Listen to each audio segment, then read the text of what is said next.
When I told my girlfriend I was thinking about writing a book, she said, "About what? Your boring life that nobody cares about?" I was standing in our apartment's small kitchen on a Friday evening in September, holding a notebook I'd just bought from the bookstore down the street. The notebook had a black leather cover and cream-colored pages, the kind serious writers were supposed to use, or at least that's what I'd told myself when I spent $30 on it.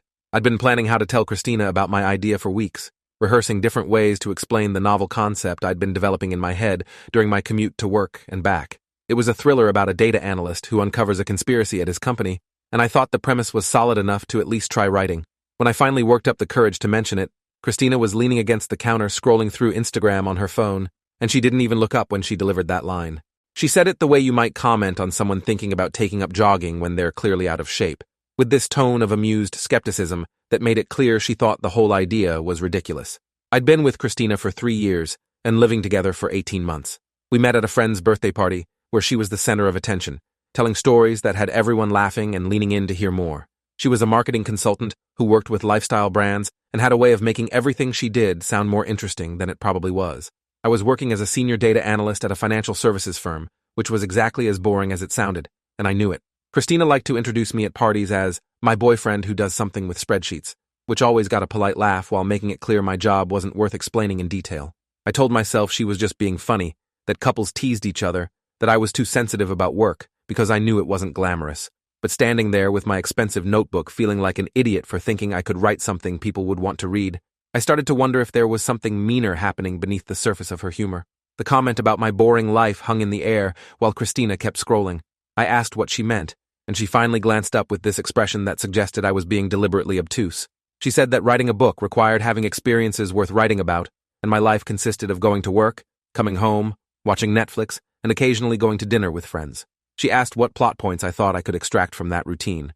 When I tried to explain that the book was fiction, that I was creating a story rather than writing a memoir, she laughed and said fiction still required imagination and creativity, and did I really think I had those qualities? She said I was good at analyzing data patterns, but that was completely different from creative writing.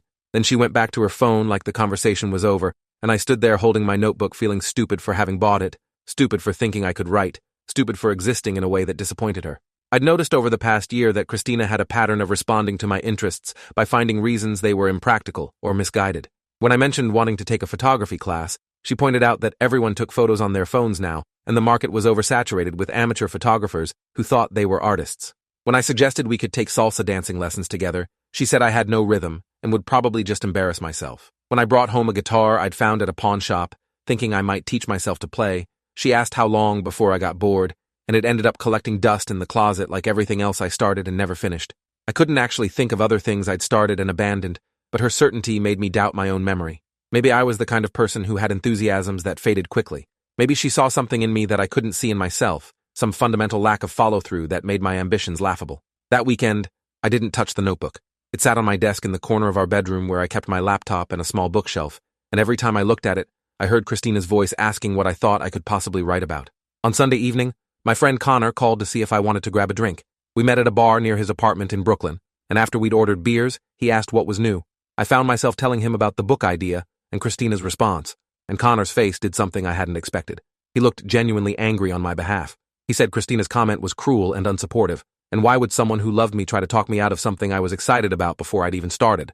I tried to explain that she was probably just being realistic, that she knew me well enough to see my limitations, but Connor cut me off. He said that people who love you encourage your growth even when they're not sure you'll succeed, and shutting down your idea before you'd written a single word wasn't realism. It was sabotage. The word sabotage stuck in my head for days afterward. I kept turning it over, testing whether it fit.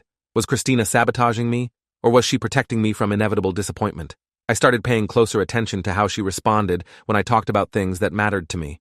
When I mentioned that my boss had complimented my analysis on a major project, Christina said he was probably just trying to keep me motivated so I'd keep working long hours. When I told her about a promotion opportunity that had opened up in my department, she asked if I really thought I was senior enough to compete against people who'd been there longer. When I showed her an article I'd saved about writers who'd published their first novels in their 30s and 40s, she glanced at it and said that survivorship bias made those stories misleading since we never heard about the thousands of people who tried and failed. Everything I brought to her got deflated, diminished, or dismissed, and I was starting to realize the pattern had been there all along, but I'd been too close to see it clearly. 3 weeks after the notebook incident, I started writing anyway. I didn't tell Christina because I didn't want to hear another reason why I shouldn't bother. I woke up at 5:30 in the morning and wrote for an hour before getting ready for work, sitting at the kitchen table with my laptop while Christina slept. The words came slowly at first, awkward and uncertain, but they came. I wrote about a man named David who worked in data analysis and stumbled across irregular financial patterns that didn't make sense. I wrote about his investigation and the people who tried to stop him from finding the truth. Some of it was terrible and some of it was okay, and none of it was as boring as Christina had suggested my life was. I found myself thinking about plot twists during my commute and developing character backstories while I ate lunch at my desk. Writing became the thing I looked forward to, the secret project that was entirely mine, and I protected it by keeping it hidden from the person who would tell me it wasn't worth doing. By November, I had 30,000 words written and a rough outline for the rest of the book. I joined an online writing group where people shared chapters and gave each other feedback, and several members had said my opening chapters were strong and they wanted to know what happened next. The positive reinforcement from strangers felt fragile, like maybe they were just being nice, but it was more encouragement than I'd gotten from Christina about anything in recent memory. I started researching literary agents and the traditional publishing process, reading articles about query letters and manuscript formatting. The more I learned, the more real the possibility became that I could actually finish this book and try to get it published. I wasn't delusional enough to think I'd definitely succeed, but I was starting to believe that trying wasn't automatically stupid, which felt like progress from where I'd been in September. Christina found the manuscript in early December when my laptop was open on the kitchen table. I'd gotten up to make coffee, and when I came back, she was scrolling through the document with this expression I couldn't quite read. She asked what this was, and I told her I'd been working on the book I'd mentioned back in September. Her face shifted through several emotions before landing on something like anger, mixed with disbelief. She said I'd been writing this whole time without telling her, getting up early and working on it secretly like she wouldn't notice. I pointed out that I'd tried to tell her and she'd mocked the idea, so I decided to just do it without discussing it further. Christina said that wasn't the point, that couples were supposed to communicate about major time commitments, and writing a book behind her back was basically lying by omission. I asked how it was lying when she'd made clear she thought the whole project was pointless. She closed the laptop hard enough that I worried about the screen and said I was being passive-aggressive, and if I had a problem with her feedback, I should have said so, instead of sneaking around. The argument escalated from there into territory we'd been avoiding for months. Christina said I'd been distant and preoccupied lately, and now she understood why, that I'd been prioritizing this fantasy writing project over our relationship. I pointed out that I'd been writing for an hour each morning before she was even awake, so it hadn't taken time away from us. She said it was taking mental and emotional energy that should be going into my job and our life together. I asked why she was so threatened by me having a creative outlet, and she said she wasn't threatened. She was concerned that I was setting myself up for failure, and she'd have to deal with my disappointment when the book went nowhere. I told her that her lack of faith in me was noted, and she responded that someone needed to be realistic, since I was clearly living in a delusion. We went to bed angry and barely spoke the next morning, and the manuscript sat unopened on my laptop for 3 days, while I tried to figure out whether she was right that I was wasting my time. I made an appointment with Dr. Ramona Sterling during my lunch break the following week. Dr. Sterling was a therapist who specialized in relationship dynamics and creative blocks, and her office was in a brownstone in Manhattan with bookshelves covering every wall. She asked what brought me in, and I found myself describing the past 3 years with Christina, the constant undermining I'd mostly ignored, the book project that had become a wedge between us. Dr. Sterling listened carefully and asked questions about specific incidents, writing notes in a leather journal. When I finished, she asked if I'd noticed a pattern in how Christina responded whenever I showed enthusiasm or ambition for something outside of work. I said yes. She generally found reasons why it wouldn't work, or suggested I wasn't suited for it. Dr. Sterling asked how that made me feel, and I realized I'd been feeling smaller and less capable with each year I spent with Christina, like I was shrinking into the limited version of myself she seemed to prefer. Dr. Sterling introduced me to a concept called dream killing in relationships, where one partner systematically discourages the other's aspirations and ambitions. She explained that dream killers often felt threatened by their partner's growth because it meant the power dynamic might shift, or their partner might outgrow them and leave. She asked if Christina had dreams and goals of her own that she pursued actively, and I realized she talked constantly about her career and her plans, but rarely followed through on the bigger ambitions she mentioned. She'd been saying for 2 years that she was going to start her own marketing agency, but had never taken concrete steps toward it. She collected credentials and connections, but seemed more interested in the appearance of ambition than the actual work of building something. Dr. Sterling suggested that people who don't pursue their own dreams often resent when others pursue theirs, and asked me to pay attention over the next few weeks to whether Christina's discouragement was really about protecting me or controlling me.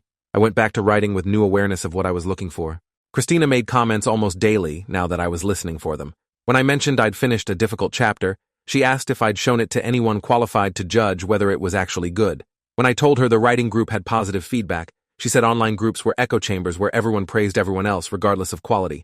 When I printed out chapters to edit on paper, she saw the stack on my desk and asked how much printer ink I was wasting on this project. Every comment was phrased as practical concern or helpful reality checking, but the cumulative effect was to make me doubt whether continuing was worth the effort. I started keeping a log of these interactions in a document on my phone, just dated entries noting what I'd said and how she'd responded. I wasn't sure why I was documenting it, but some instinct told me I might need evidence later of what was happening. By January, I'd finished the first draft of the book, 92,000 words that told a complete story from beginning to end. It needed revision and probably significant rewriting, but it existed as a finished thing, which felt impossible and miraculous. I'd done something I'd never done before, created something substantial from nothing but my own imagination and persistence. I wanted to celebrate, but I knew Christina wouldn't share my excitement, so I told Connor instead. We met for dinner at a Thai place in his neighborhood, and when I told him I'd finished the draft, he actually stood up and hugged me. He said he was proud of me for seeing it through despite Christina's discouragement, and that took real strength and commitment. Connor asked if I'd shown Christina the finished manuscript, and I said no. I didn't see the point in giving her another opportunity to tear it down. Connor's expression got serious, and he asked if I'd considered that staying with someone who actively discouraged my growth might not be sustainable long-term. I'd been thinking the same thing but hadn't said it out loud yet.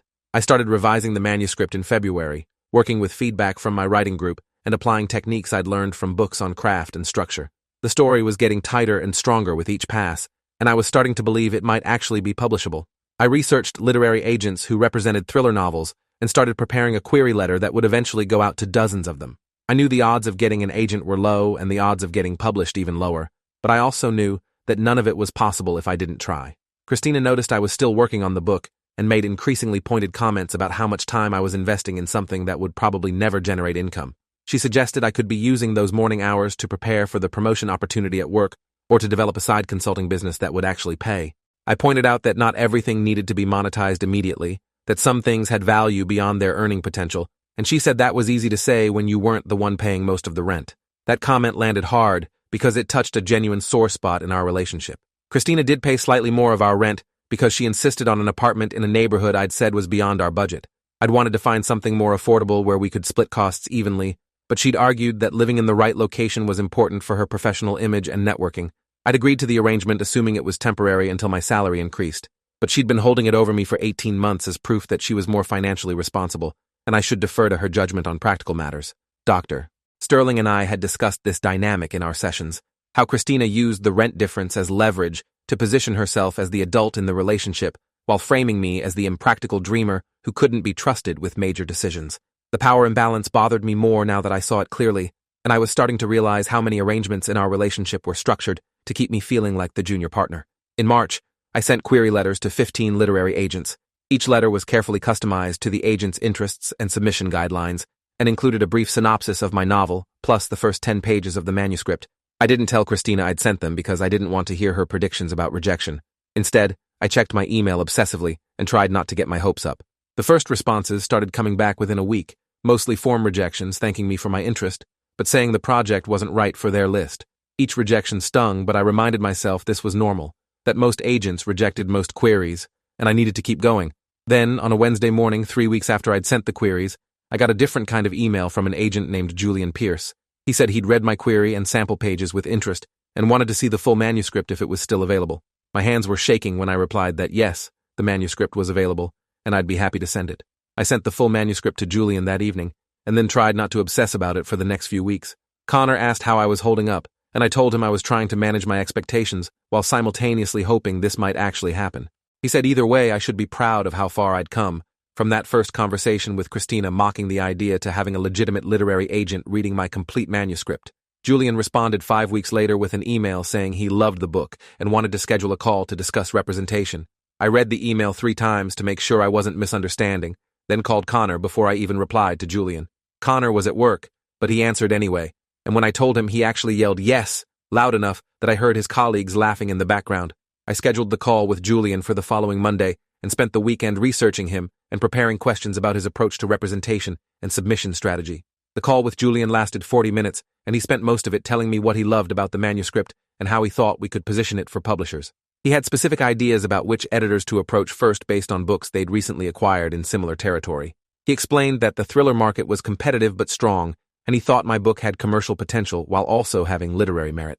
Julian asked if I had other representation offers or if I'd queried other agents, and I told him truthfully that I'd received rejections from everyone else.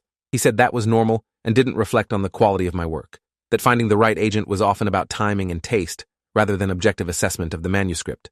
We agreed to work together, and he sent me a representation agreement that I signed the same day. I had a literary agent. The thing that had seemed impossible 6 months ago when Christina told me my life was too boring to write about had actually happened. I told Christina that evening after dinner. I explained the whole sequence from sending queries to getting Julian's request to signing with him that afternoon. I'd expected her to be surprised or maybe even impressed despite herself. Instead, she looked skeptical and asked questions that were clearly designed to poke holes in my excitement. She asked how I knew Julian was a legitimate agent and not some scammer who preyed on desperate writers. I showed her Julian's agency website with his client list and recent sales, and she said that didn't prove anything since websites could be faked. She asked if Julian was charging me any fees, and when I said no, she suggested there must be some catch I wasn't seeing. I told her that literary agents work on commission and only get paid when they sell your book, so his investment in me was a sign he believed in the project. Christina said he probably told all his clients that to keep them hopeful while he shopped their unsellable manuscripts around indefinitely. The conversation devolved from there into an argument about my pattern of unrealistic expectations and her pattern of being unsupportive. Christina said she was trying to protect me from disappointment, and I was acting like she was the villain for being honest. I said that protecting someone from disappointment by preventing them from trying wasn't protection. It was control. She said I'd changed since I started writing this book, become defensive and secretive, and she didn't recognize me anymore. I told her that maybe the version of me she didn't recognize was just the version who believed in himself for once, instead of accepting her assessment that I was too boring for anything interesting to happen to me. Christina's face went red, and she said I was twisting her words, that she'd never said I was boring as a person, just that my life didn't contain obvious material for a novel. I pointed out that was a distinction without much difference, and she told me to sleep on the couch if I was going to be this impossible to talk to. I called Dr. Sterling the next day and asked for an emergency session. She fit me in that afternoon, and I described the fight and how Christina had responded to the news about Julian. Dr. Sterling asked how I'd felt when I got Julian's email, and I said I'd felt proud and validated and excited. She asked how I'd felt after talking to Christina about it, and I said I'd felt stupid for being excited and worried that Julian was scamming me even though I knew he wasn't. Dr. Sterling pointed out that Christina had taken a genuine accomplishment and made me doubt both the accomplishment and my judgment for believing in it. She said that was emotional manipulation, making me question my own perception of reality through persistent doubt and criticism. Dr. Sterling asked what I would do if Christina responded the same way when the book got published. If it did, and I realized I couldn't imagine sharing that success with someone who would find ways to diminish it. That's when I understood the relationship was probably over, or at least should be, but I didn't know how to leave. Julian submitted my manuscript to editors at 8 publishing houses in mid-April. He explained that the submission process could take months, and I should prepare for a mix of passes and hopefully some interest. I tried to stay focused on work and not refresh my email every 10 minutes, but it was hard to think about anything else. Christina had barely spoken to me since our fight about Julian, communicating mostly through short texts about logistics like whose turn it was to buy groceries or whether we needed to pay the utilities bill. The silent treatment felt like punishment for having succeeded at something she'd told me was impossible, and I was tired of trying to earn back her approval. Connor suggested I should just move out and deal with the relationship fallout after I'd established physical distance, but the apartment lease had both our names on it, and I didn't want to leave her with full rent responsibility, even if she'd been cruel to me. The first rejection from a publisher came back 2 weeks after submission. The editor said the writing was strong, but she didn't feel passionate enough about the story to acquire it. Julian said one pass was nothing to worry about, and we had 7 other houses still reading. The second pass came 3 days later with similar feedback. Then we got radio silence for almost 3 weeks, while my anxiety climbed, and I tried to convince myself that maybe no news was good news. Christina noticed I was stressed and asked if I'd heard back from publishers yet. When I said 2 had passed and the others were still reading, she said that was probably a bad sign since interested editors usually responded quickly. I told her that wasn't necessarily true, and she shrugged, saying she was just preparing me for the likely outcome. I went to my office space in the corner of the bedroom and closed the door, which had become my way of removing myself from her presence without actually leaving the apartment. Julian called on a Thursday afternoon in early May while I was at work. I stepped into an empty conference room to take the call, and he said he had good news. Victoria Chambers, an editor at Redwood Publishing, wanted to make an offer on the book. Julian explained the terms. A 2-book deal with a $75,000 advance for the first book and $100,000 for the second, pending delivery of an acceptable manuscript. Publication would be scheduled for approximately 18 months after contract signing, with full marketing support and a planned hardcover lead release. I asked Julian to repeat the numbers because they seemed impossible.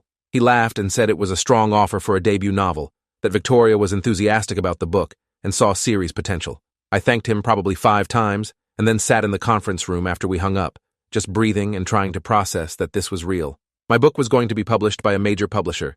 The thing Christina had mocked me for attempting had actually happened. I called Connor before I called Christina. Connor screamed into the phone and then immediately asked when we were celebrating. I said I needed to tell Christina first and see how she reacted, which might determine whether I felt like celebrating at all. Connor's excitement dimmed, and he asked if I was still planning to stay with her, given everything that had happened. I said I didn't know, but I needed to see how she responded to this news before I made any major decisions. Connor made me promise to call him back afterward and said he was proud of me regardless of what Christina said. I appreciated that more than I knew how to express, the unconditional pride from someone who'd supported me from the beginning. I went back to my desk and tried to focus on work for the rest of the day, but everything felt surreal and distant, like I was watching my life from outside my body. I got home around 7 and found Christina making dinner in the kitchen. I told her I had news, and she turned around with this expression that suggested she was expecting me to announce something negative. I explained about Julian's call and Victoria's offer and the 2-book deal with the advance. Christina's face went through several changes before settling on something that looked like anger masking shock. She said $75,000 for an unproven writer seemed unlikely, and I should have Julian verify the offer was real before I got too excited. I told her Julian had sent me the deal memo, and I'd read through it myself, that it was definitely real. Christina asked if I'd negotiated or just accepted the first offer, implying I'd probably left money on the table because I didn't know what I was doing. I said that's what agents do, negotiate, and Julian had told me this was a strong offer he recommended accepting. She turned back to the stove and said, well, that was good, I supposed, though debut authors rarely earned out their advances, so I shouldn't expect royalties beyond the initial payment. I stood there in our kitchen feeling completely deflated despite having gotten the best news of my professional life. Christina had taken something that should have been celebratory and made me feel like I'd barely accomplished anything worth acknowledging.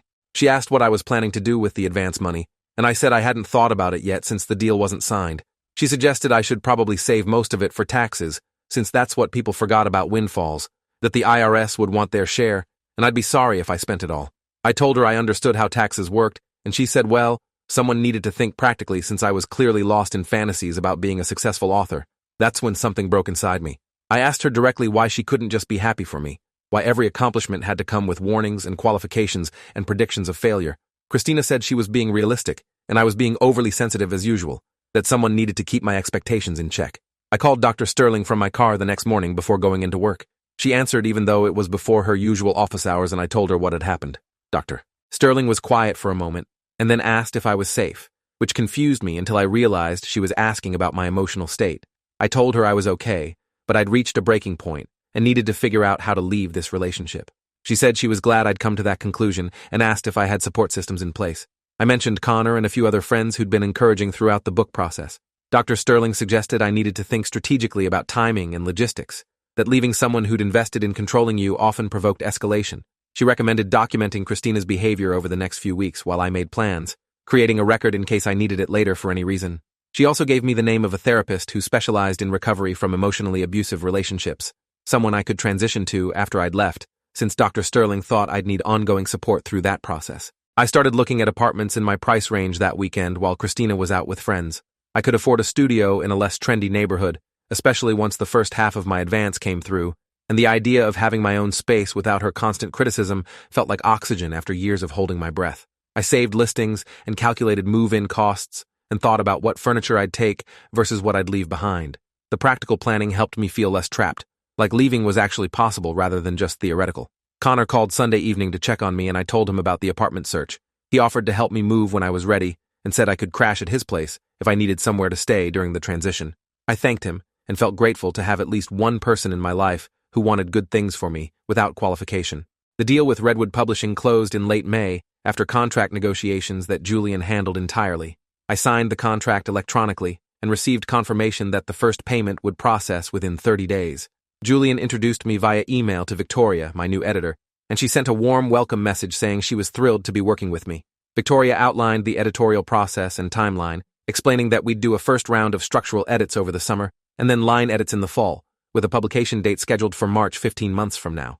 She asked if I had ideas for the second book, and I told her I'd been developing a concept where David investigated a different conspiracy, this time involving pharmaceutical companies and manipulated drug trials. Victoria said that sounded perfect, and she looked forward to seeing pages when I had them.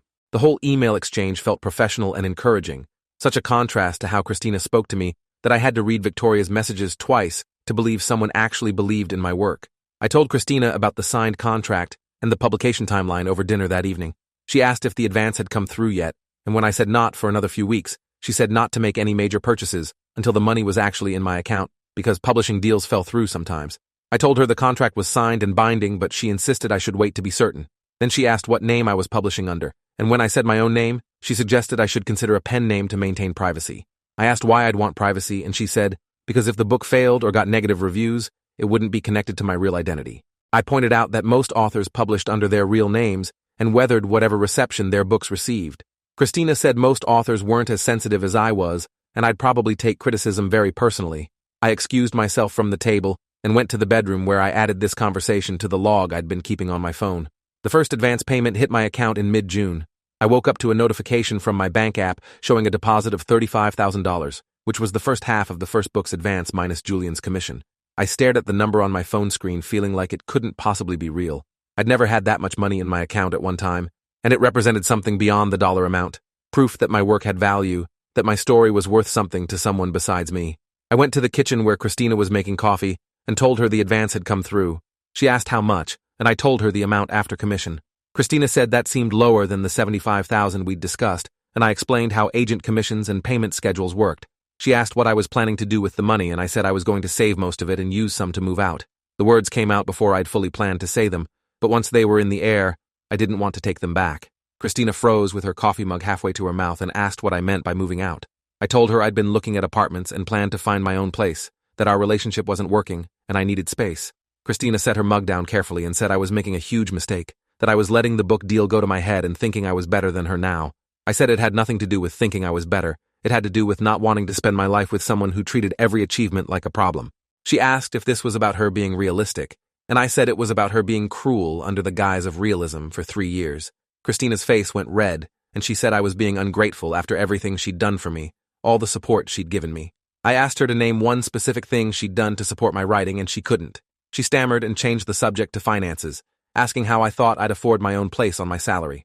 I told her about the advance and how it would cover move-in costs and several months of rent while I adjusted to higher monthly expenses. Christina said I was being financially irresponsible and would regret blowing my advance on housing when I should be investing it. I pointed out that having my own space where I could live and work without constant criticism seemed like a pretty good investment in my mental health and future productivity. She said I was being dramatic and turning her legitimate concerns into attacks, that she'd only ever wanted what was best for me. I told her that if she wanted what was best for me, she'd be celebrating my book deal instead of finding reasons it didn't count or wouldn't last. Christina said she did celebrate it, and I was misremembering her reactions. That's when I pulled out my phone and opened the log I'd been keeping. I started reading her actual quotes back to her with dates and contexts, and her face changed as she realized I'd been documenting everything. Christina said I was insane to have been keeping a record of our private conversations, that it was a violation of trust, and proved I'd been planning to leave for a while. I said yes. I had been planning to leave because staying with someone who systematically undermined me wasn't sustainable. She asked if I'd been talking to someone about this, and I told her I'd been seeing Dr. Sterling for several months. Christina demanded to know what I'd told the therapist, and I said I'd described our relationship honestly, which was apparently different from how Christina preferred to see it. She said therapists were notorious for breaking up relationships by convincing people their partners were abusive, when really they just had communication differences. I told her that multiple people, including Dr. Sterling, Connor, and several members of my writing group, had all independently identified her behavior as emotionally abusive, so maybe the problem wasn't everyone else's perception. Maybe it was actually her behavior. Christina grabbed her purse and keys and left the apartment, slamming the door hard enough that I heard the neighbor's dog start barking. I found an apartment in Brooklyn the following week, a small one-bedroom in a neighborhood I actually liked near Prospect Park. The rent was manageable on my salary, and the space was big enough for a proper desk and writing setup. I signed the lease and scheduled my move-in date for the 1st of July, which gave me 2 weeks to pack and organize. Christina barely spoke to me during those 2 weeks, except to make pointed comments about how I'd regret this decision when I was lonely in my tiny apartment with no one to support me. I didn't argue with her because there was no point, but I noticed that she framed my leaving as abandoning her rather than escaping a situation that had become toxic. Connor helped me move on a Saturday morning, along with 2 other friends from my writing group who'd offered to help after I mentioned I was relocating. We got everything moved in one trip with his truck, and by evening I was alone in my new apartment surrounded by boxes but feeling lighter than I had in years. Christina sent me a long text message the next day saying I'd broken her heart and destroyed 3 years of building a life together. She said she'd done everything she could to support me, and I'd thrown it away because I couldn't handle honest feedback. She claimed she'd always believed in me, even when I doubted myself, which was such a complete reversal of reality that I almost laughed. I didn't respond to the message because Dr. Sterling had warned me that engaging would just give Christina opportunities to manipulate me back into doubt. Instead, I forwarded the text to Dr. Sterling and to the new therapist she'd recommended, Dr. Marcus Holloway, who specialized in recovery from emotional abuse. I had my first session with Dr. Holloway the following week, and we spent the hour unpacking 3 years of systematic undermining and how it had affected my sense of self-worth. He said recovery would take time, but the fact that I'd recognized the pattern and removed myself from it was significant progress. I started working on the second book in late July, writing at my own desk in my own apartment with no one questioning whether it was worth my time. The freedom to create without judgment felt almost disorienting after years of second-guessing every word. Victoria had sent me editorial notes on the first book, and I was working through those revisions while developing the new manuscript simultaneously.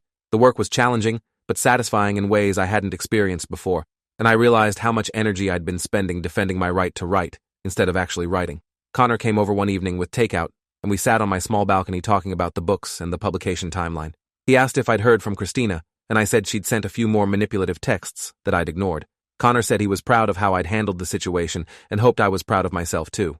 I realized I actually was proud, not just of the book deal, but of choosing myself over someone who'd spent years trying to convince me I was less capable than I actually was. The revised manuscript went to Victoria in September, and she loved the changes.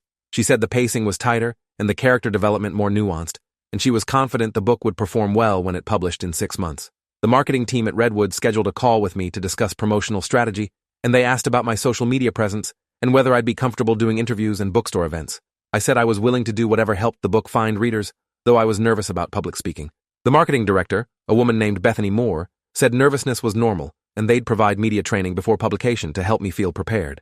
She seemed genuinely excited about the book, which still felt surreal after years of Christina telling me no one would care about anything I wrote. I mentioned this to Dr. Holloway in our next session, and he pointed out that Christina's predictions had been projections of her own fears rather than accurate assessments of my work or potential. I got an email from Christina in October asking if we could meet to talk. She said she'd been doing her own therapy and wanted to apologize for how she'd handled things. I was skeptical, but Dr. Holloway suggested that meeting in a public place with time limits might give me closure and a chance to see if her apology was genuine. We met at a coffee shop on a Sunday afternoon, and Christina looked different somehow, smaller or less certain than I remembered. She said she'd realized through therapy that she'd been threatened by my success and had tried to keep me from growing because she was afraid I'd leave her if I believed in myself. She said she'd grown up with parents who'd told her she'd never amount to anything, and she'd internalized that message while also desperately trying to prove them wrong. Seeing me pursue something creative had triggered her own failures and insecurities, and she'd taken that out on me instead of dealing with her own issues. The apology sounded sincere, but also carefully rehearsed, and I suspected her therapist had helped her craft it. I told Christina I appreciated the apology, but it didn't change what had happened or make me want to get back together. She said she understood and wasn't asking to get back together. She just wanted me to know she recognized the harm she'd caused. Then she asked about the book and when it was publishing, and I found myself watching her face carefully while I answered. She said she was happy for me and would buy a copy when it came out, and I couldn't tell if she meant it or was performing the response her therapist had told her was appropriate. We talked for another 30 minutes about neutral topics, and then said goodbye politely. Walking back to my apartment afterward, I felt sad, but also certain I'd made the right choice leaving. Christina's apology didn't undo 3 years of damage, and I wasn't interested in finding out if she'd actually changed or would revert to old patterns once the novelty of therapy wore off. The advance copies of my book arrived in January, 3 months before official publication. Julian had arranged for Redwood to send me a box of 20 advance reader copies with the final cover design, and I opened the box in my apartment feeling overwhelmed with emotion. The book was real, a physical object I could hold, with my name on the cover and my words inside. I took a photo and texted it to Connor, to Dr. Holloway, to my parents and my sister and several friends from my writing group. The response was universally excited and proud, people saying they couldn't wait to read it, and congratulations on achieving something so significant. I didn't send a photo to Christina because her voice in my head asking what made me think anyone would care had finally gone mostly quiet, and I didn't want to invite it back. That evening I sat on my couch reading through the finished book and found myself crying at certain passages, not because they were sad, but because I'd written them, and they existed in the world despite every obstacle I'd faced. The book published in early March to reviews that ranged from positive to glowing. Publishers Weekly called it a taut, intelligent thriller with real emotional depth. Booklist said it was an impressive debut that heralds the arrival of a talented new voice. A few reviewers found minor issues with pacing or character development, but the overall reception exceeded anything I'd allowed myself to hope for. Victoria called to tell me early sales numbers were strong and Redwood was already ordering second printings. She said readers were responding to the book enthusiastically and asking about the sequel, which I was halfway through writing. The success felt surreal and terrifying and validating all at once, proof that my story had found the audience Christina had insisted didn't exist. I did interviews with book bloggers and appeared on a couple of podcasts discussing the book's themes and my writing process. One interviewer asked about my inspiration, and I found myself talking about the importance of believing in yourself even when the people closest to you don't, though I didn't mention Christina specifically. Connor threw me a publication party at his apartment with about 30 people, including friends from work, my writing group, and some family members who'd driven in for the occasion. My parents were there looking proud and slightly bewildered that I'd written a whole book without mentioning it much until it was finished. My mother pulled me aside at one point and asked if I was happy, really happy, and I realized I actually was. Not just about the book, but about my life in general, the apartment I'd chosen, the work I was doing, the people who surrounded me with genuine support. She said she was glad I'd left Christina, even though I hadn't told them much about why, that she'd always sensed something wasn't right in that relationship. My father made a toast about how proud he was of me for pursuing something difficult and seeing it through, and I had to work hard not to cry in front of everyone. These were the people who'd believed in me when it mattered, and their validation meant more than any review or sales number. The book climbed to number 8 on the New York Times bestseller list for mass market paperback 6 weeks after publication. Julian called to tell me, and I literally sat down on the floor of my apartment because my legs felt unstable. A bestseller. My book that Christina had mocked before I'd written a single word was a New York Times bestseller. Julian said this would open doors for the second book and probably lead to better terms for future contracts, that I'd proven I could deliver commercially successful work. I asked if this was typical for debut novels, and he said absolutely not, that most debut authors never hit any bestseller lists, and I should be extremely proud of this achievement. After we hung up, I sat on my floor for another 20 minutes just processing. Then I called Dr. Holloway and told him, and he said he wanted me to think about what it meant that I'd accomplished this, despite spending 3 years with someone who told me I'd fail. I said it meant Christina had been wrong about me, and he said yes, but more importantly, what did it mean about my own resilience and capability? I got a message from Christina the day the bestseller list came out. She'd apparently seen the news and wanted to congratulate me. She said she was happy for my success and hoped I was enjoying it. The message felt hollow, but not malicious, and I responded with a simple thank you. She replied asking if I'd be willing to meet for coffee again sometime, and I said I didn't think that was a good idea, that I'd moved on and preferred to keep moving forward rather than revisiting the past. Christina said she understood and wished me well, and that was the last communication we had. I deleted her number from my phone afterward and blocked her on social media, creating clear boundaries so I wouldn't be tempted to check whether she was following my career or talking about me to mutual friends.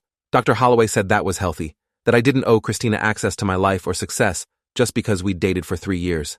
The second book sold to Redwood in June based on the first 3 chapters and an outline, with an advance of $250,000 for a 2-book deal. Julian negotiated significantly better terms than the first contract given the success of the debut, and I signed the deal feeling like I'd somehow stumbled into someone else's life. $250,000 for books I hadn't even finished writing yet. Victoria called to say she was thrilled to continue working with me and had high expectations for the second book based on what she'd seen so far. The marketing team was already planning the release strategy and talking about a possible multi-city book tour. All of this was happening because I'd ignored Christina's voice telling me I had nothing worth saying, because I'd gotten up at 5:30 in the morning and written anyway, because I'd believed in the possibility of success, even when she'd insisted failure was inevitable. I moved to a better apartment in the fall, a 2-bedroom with space for a dedicated office and a view of the park. The advance from the new deal made it affordable, and I wanted a proper workspace where I could write the next books without feeling cramped. Connor helped me move again and joked that I was getting too successful to need his help anymore. I told him he was the one who'd encouraged me to keep writing when I'd almost given up, and I'd always need friends like him regardless of how my career went. He said he'd known from the beginning that I could do this, that the only person who'd ever doubted my ability was Christina, and she'd been wrong about everything that mattered. I set up my office with a large desk, good lighting, and shelves for the books that had inspired me. On one shelf, I put that first expensive notebook I'd bought back in September, still mostly empty, but representing the beginning of everything that came after. I finished writing the second book in December and sent it to Victoria right before the holidays. She read it over the break and called in early January to say it was even better than the first, that I'd grown significantly as a writer and the character development was exceptional. The book was scheduled for publication the following November, which gave us plenty of time for revisions and marketing buildup. Meanwhile, the first book had sold over 200,000 copies and been optioned for development as a limited series by a streaming service. My life had transformed completely in less than 2 years, and sometimes I still couldn't quite believe it was real. Dr. Holloway and I talked in our sessions about imposter syndrome and learning to accept success as earned rather than lucky. He reminded me that luck might open a door, but talent and hard work were what carried you through it, and I demonstrated both repeatedly. One afternoon in February, I was doing a reading at a bookstore in Manhattan when I saw someone who looked like Christina in the back of the crowd. My heart rate spiked, and I lost my place in the passage for a second before I realized it wasn't her, just someone with similar hair and posture. After the reading, during the signing, I thought about what would have happened if Christina had actually shown up. Would I have felt vindicated or angry or nothing at all? I realized I mostly felt nothing, or maybe just mild sadness for the person I'd been when I was with her, the person who'd believed he was too boring to write about. That person was gone now, replaced by someone who knew his own worth, independent of anyone else's assessment. The woman who'd asked the question that started everything had been wrong, but more importantly, I'd been wrong to let her doubt become my doubt. My life had turned out to be worth writing about after all, though not because it was dramatic or unusual. It was worth writing about because I'd decided it was, and I'd done the work to make something meaningful from ordinary experiences. The literary world had embraced me in ways I'd never imagined possible. I was invited to speak on panels at writers' conferences, to mentor emerging authors through various programs, to contribute essays about craft and creativity to industry publications.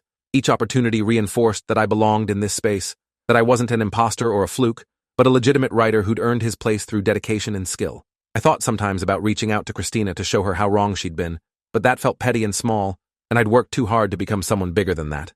The best revenge, if you could even call it that, was simply living well and doing meaningful work without needing her validation or acknowledgement. She'd lost the opportunity to be part of this success story by spending 3 years trying to convince me success was impossible. If you enjoyed this, you'll definitely want to see the next ones too. So subscribe now and let me know your take in the comments.